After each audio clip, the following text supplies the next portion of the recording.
최근 해외 한 활 전문가가 한국인들의 능력에 대해 한 말이 화제가 되고 있습니다. 한국인들의 제작, 기획, 그리고 혁신 능력은 세계 최고 수준인데요. K-팝, K-드라마, K-기술, K-패션 등 한국은 현재 거의 모든 분야에서 전 세계 트렌드를 앞장서고 있습니다. 하지만 이런 능력은 현대에 이르러서 갑작스럽게 생겨난 능력은 아닌데요. 대표적인 예시가 바로 한국의 활입니다. 우리나라는 예전부터 활을 잘 쏘는 민족으로 잘 알려져 있는데요. 해외 활 전문가인 아르민 힘머는 이에 한국인들은 매 올림픽마다 양궁에서 항상 금메달을 따간다. 한국이 이렇게 압도적인 이유는 역사적으로 쌓아온 활에 대한 지식과 실력도 있지만 한국인들이 전통 활에 가져온 혁신 능력이 가장 큰 요소로 작용한다. 한국의 전통 활은 동일 시기에 다른 나라의 활보다 일반적으로 100년은 앞서 있다. 이렇게 얘기하면서 이런 활을 잘 쏘는 능력이 한국의 제작, 기획, 혁신 능력에 따라온 것이라고 얘기합니다. 지금부터 전문가가 바라보는 한국의 전통 활에 대해서 자세히 알아보겠습니다. 아르민 힘너는 전 세계의 모든 활을 리뷰하는 독일의 활 전문가입니다. 수많은 활을 리뷰했음에도 그는 활을 살 거면 무조건 한국의 활을 사라라고 말할 정도로 한국의 활을 좋아하는데요. 3월 6일 올라온 나랄리 회사의 한국의 전통적인 큰 국궁을 리뷰하는 영상에서도 그는 이렇게 얘기합니다. 유일하게 불만이었던 점은 패키징이었다. 같이 오는 박스가 구멍이 있었기 때문이다. 다른 모든 것은 10점 만점에 10점. 솔직히 20점이지만 10점이 끝이라서 못 주는 게 아쉬울 정도다. 가성비도 만점이다. 520유로 약 60만원의 가격이지만 그 10배의 가격이어도 무조건 구매할 것이다. 인생 한번 살지 않는가? 꼭 사라. 매우 완벽하게 디자인되어 있고 아름답다. 총평으로는 한국의 전통적인 요소를 매우 잘 지켜서 좋은 활이라고 할 수 있다.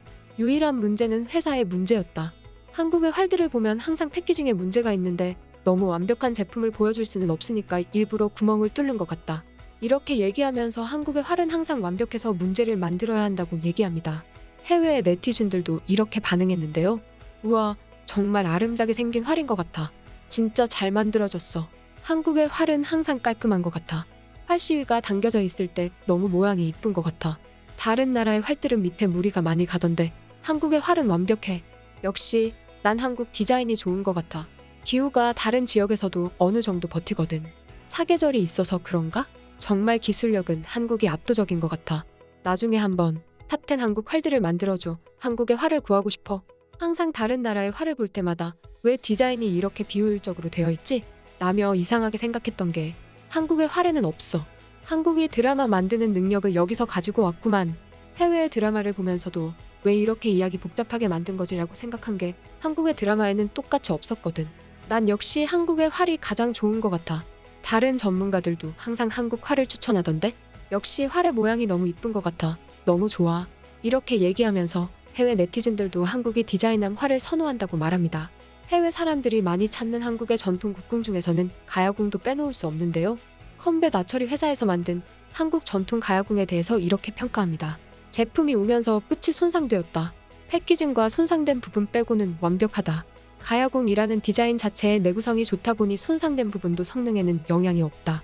손상이 오히려 더 좋은 점수를 줄 수 있게 만드는데 가야궁의 내구성을 보여주기 때문이다. 가성비도 완벽하다. 한국 활이라는 이름 때문에 높은 가격일 경우가 많지만 역시 한국 활이기 때문에 아깝지 않은 아이러니가 있다. 이렇게 얘기하면서 한국의 활은 가격에 상관없이 항상 제값을 한다고 말합니다. 해외 네티즌들도 이렇게 얘기하는데요. 한국의 활들이 좋아지기 시작했어. 전통적인 디자인임에도 항상 효율적이고 성능이 좋은 것 같아. 어떻게 그런 걸까? 내가 알기로는 한국이 활 제작계의 유일무이한 최고라고 들었어. 미국의 활들도 한국 디자인을 따라하는 건 뿐이잖아. 한국이 활이라는 의미의 무기로서는 제일 기술적으로 뛰어나지. 정확도면 정확도, 효율성이면 효율성, 무게라면 무게 다 있잖아. 이 영상을 보고 바로 가야궁을 샀어. 역시 한국의 활이라 그런지 좋은 것 같아. 내 전활은 미국의 베어포우였는데 가야궁이 훨씬 작고 가볍고 조용하면서도 효능이 좋아. 이런 한국의 전통 활들이 너무 좋아. 역시 한국의 활들은 활 시위가 당겨져 있을 때 너무 아름다운 것 같아. 굉장히 아름다우면서도 정확해. 활을 찾다 보면 크기와 효율성을 따지기 마련인데 한국의 활이 항상 그 종착역인 것 같아. 이렇게 얘기하면서 가야궁의 디자인과 성능에 놀라워합니다. 한국의 활하면 잊을 수 없는 한국의 비밀 최종 병기, 애기살 편전에 대해서도 리뷰했는데요. 그는 영상에서 편전과 통화를 사용하는 방법을 알려주면서 이렇게 평가합니다. 이 통화야말로 한국 활 기술력의 정점을 보여준다고 생각한다. 쏘기는 어렵지만 훨씬 멀고 빠르게 날아가기 때문에 한 곳을 정확하게 맞추는 것에 큰 중점을 두는데 이걸 극대화시킨 한국만의 방법이 바로 편전과 통화이기 때문이다. 어떻게 보면 초기 형태의 총이라고도 할 수 있는데 다른 나라에서도 존재하긴 했지만 유일하게 보급화된 것이 한국이다. 나는 이렇게 어떤 한 재료를 가지고 그것이 가진 한계치를 뛰어넘는 게 기술의 혁명이라고 생각하는데 이 편전은 활이 가진 한계를 뛰어넘게 해주는 그런 장치이다. 이런 걸 만들어서 보급화하는 한국의 능력이 그만큼 대단한 것이다. 이렇게 얘기하면서 한국의 기술력의 한계를 뛰어넘는 능력이 대단하다고 말합니다. 해외 네티즌들도 이렇게 얘기하는데요. 통화는 뛰어난 무기야. 이 효용성은 활의 효율을 늘려주면서 화살까지 늘려주지. 예전에 내 화살이 망가질 때면 깎아서 애기살로 만들기도 했어. 그만큼 효율뿐만이 아니라 관리비도 낮아지지. 보면 속도가 130에서 180까지 올라가는데 정말 엄청난 것 같아. 수많은 활 애호가들이 단십의 속도를 위해서 매일 훈련하고 $1000가 넘는 장비를 사는 데만에 말이야. 이런 걸 만들 생각을 어떻게 하는 걸까? 정말 정확하게 평가를 하는 것 같아. 한국의 영화 최종병기 활에서 보고 항상 찾아봤었는데 정말 고마워. 프랑스에서 화살의 정확도도 올라가다니 엄청 대단한 것 같아.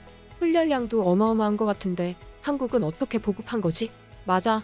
터키에서도 비슷한 무기가 있긴 하지만 거기서는 중국 석궁에서 날아온 화살을 주어서 쓰려고 만들었을 뿐이지 실제로 활용하지는 않았다고 들었어.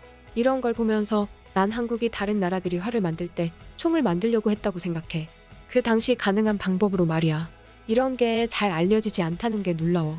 항상 활을 쏘는 저격수를 상상해봤는데 이게 바로 그거잖아. 어떻게 보면 한국이 치트키를 쳤다고 할 수 있지. 다른 나라에 비해서 몇십 년은 앞서 있잖아. 이렇게 얘기하면서 한국의 기술력이 몇십 년은 앞서 있다고 얘기합니다. 미국의 대형 커뮤니티 레딧에서도 이렇게 얘기하는데요. 예전에 최종병기 활에서 보고 이게 실제로 쓰인 무기였는지 잘 몰랐었는데 진짜였구나. 정말 수많은 연습이 필요한 것 같아. 나는 부러진 화살을 재활용할 수 있다는 게 가장 대단한 점이라고 생각해. 사격장에서 사격할 때도 한 번씩 화살이 부러지는데 그걸 재활용할 수도 있잖아. 항상 화살이 부러지는 전쟁에서는 엄청난 이점을 줬다고 생각해. 예전에 편전으로 내 목표물을 뚫었던 적도 있어. 엄청 대단한 무기야. 보면 터키와 한국같이 가벼운 활을 쓰던 나라에만 있던 무기인데 한국은 보급까지 했어. 가벼운 화살이라니. 어떻게 보면 한국은 농사를 짓던 기마민족이었던 것 같아. 똑똑하면서 전투력도 강한 완벽에 가까운 민족 말이지. 정말 편전은 역사에 남을 발명품인 것 같아. 이와 같은 혁신적인 발명품은 찾기 쉽지 않지. 이렇게 얘기하면서 애기살을 엄청난 무기라고 평가합니다. 지금까지 한국의 위대한 무기, 국궁에 대한 해외 전문가의 생각을 극적해본 극적인이었습니다.